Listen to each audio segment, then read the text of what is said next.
Assalamualaikum warahmatullahi wabarakatuh. Kisah nyata hantu penuh hilang.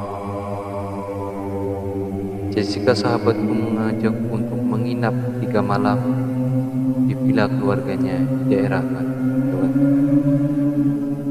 Sebenarnya aku enggan, karena hal ini mengingatkan akan kenangan masa kecil yang masih membuat trauma hingga sekarang. Saat itu, usiaku baru 8 tahun, ketika keluarga ibu mengajak kami berlibur di villa yang baru saja dibangun. Villa tersebut memiliki bangunan 4 lantai. Dari luar semua tampak normal dan sama sekali tidak menunjukkan kesan seram. Aku yang saat itu masih kecil dan bosan karena harus melihat orang dewasa sibuk bercerita, memutuskan untuk turun ke bawah. Bawah merupakan ruang basement yang disulap menjadi kamar lengkap dengan kamar mandi yang seluruhnya bertembok kaca. Pada saat siang hari, semua tampak begitu indah. Belum lagi pada zaman itu bangunan yang dipenuhi kaca masih jarang. Namun, jangan harap kamu akan merasa nyaman ketika malam tiba. Keganjilan pertama yang kutemui adalah menemukan jejak kaki anak kecil di lantai.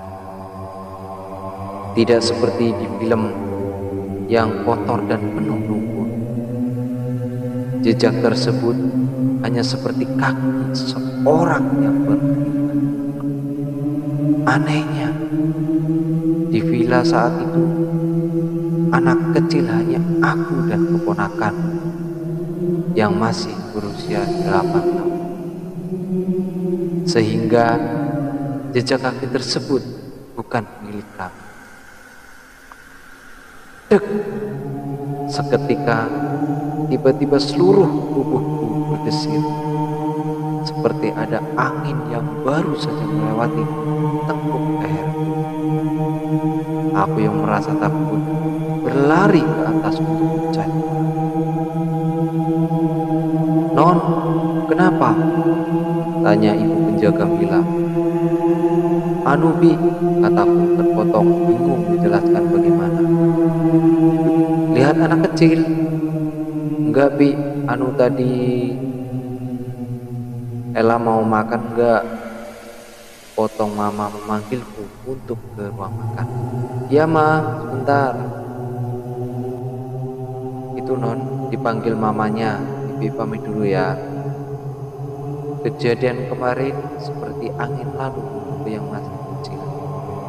Namun, bagi mereka tidak. Hari ini, mama dan saudaranya pergi ke pasar untuk berbelanja bahan makanan. Sepupuku yang lain pergi berenang, sehingga di rumah hanya ada aku, bibi penjaga villa, ponakanku yang berusia 8 tahun bersama baby sisternya. Bibi penjaga villa sepertinya sedang berada di kamarnya, sedangkan keponakanku dan baby sisternya berada di lantai 1.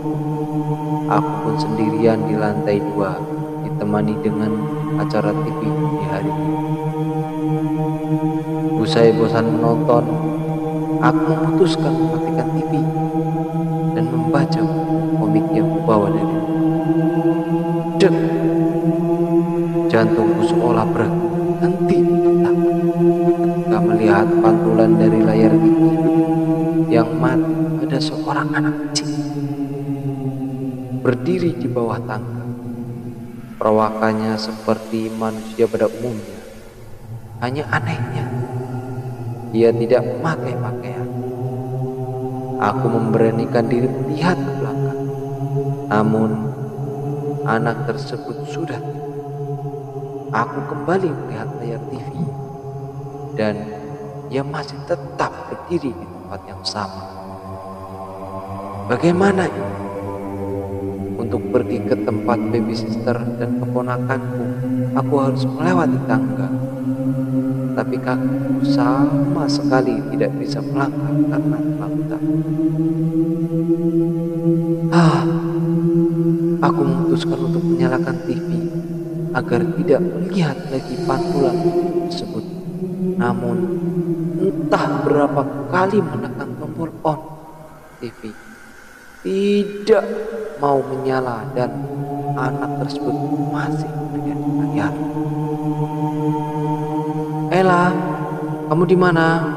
"Ma," jawabku pelan karena takut dia mengetahui keberadaan.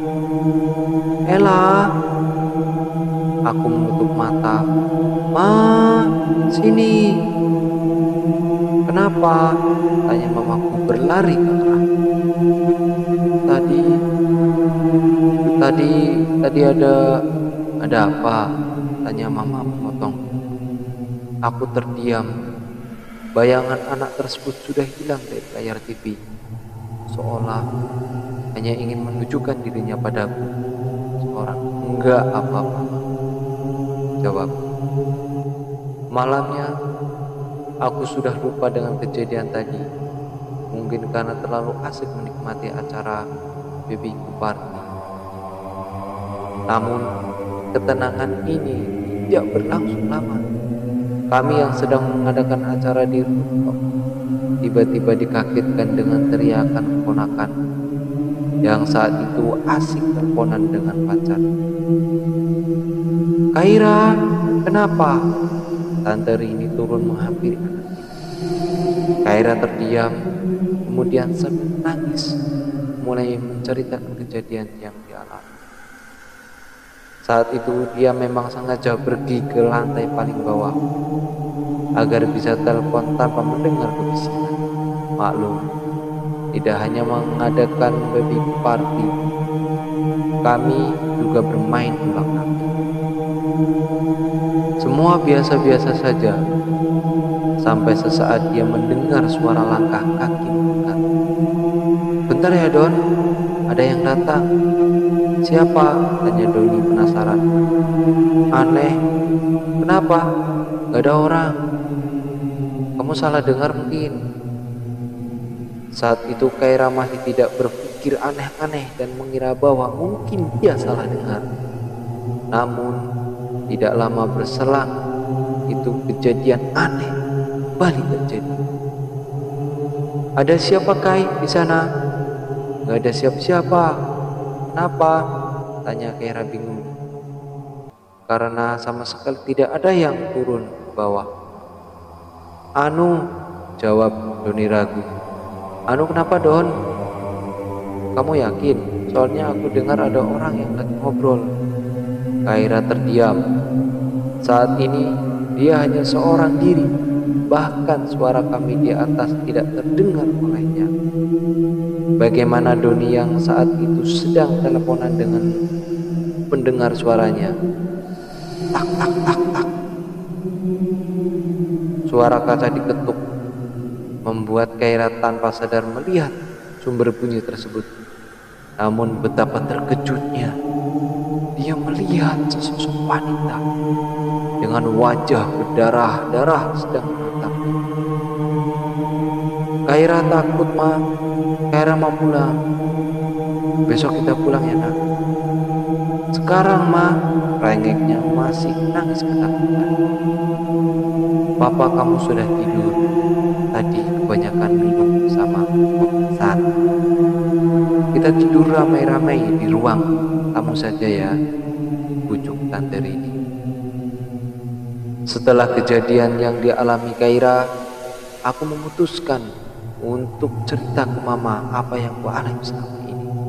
Namun tidak disangka ternyata tidak hanya aku, Kaira, tapi Mama dan Tante Rini juga mengalami beberapa kejadian ganjil. Sebenarnya kejadian ganjil yang dialami Mama dan Tante Rini tidak berubah penampakan, hanya hal-hal kecil seperti keran air yang tiba-tiba nyala, suara tertawa anak kecil, dan langkah kaki. Namun tetap saja hal tersebut tidak membuat nyaman. terutama mereka sudah berani menampakkan dirinya kepadaku dan Kaira. Sehingga sepulangnya kami, Papa menghubungi pemilik villa untuk melakukan pembersihan. Sayangnya, pemilik villa sudah lepas tangan dengan kejadian yang dialami oleh para penyewanya. Sebab mereka sudah berulang kali mendatangkan orang pintar. Namun para penunggu tetap tidak ingin pergi karena merasa lebih dulu di sana.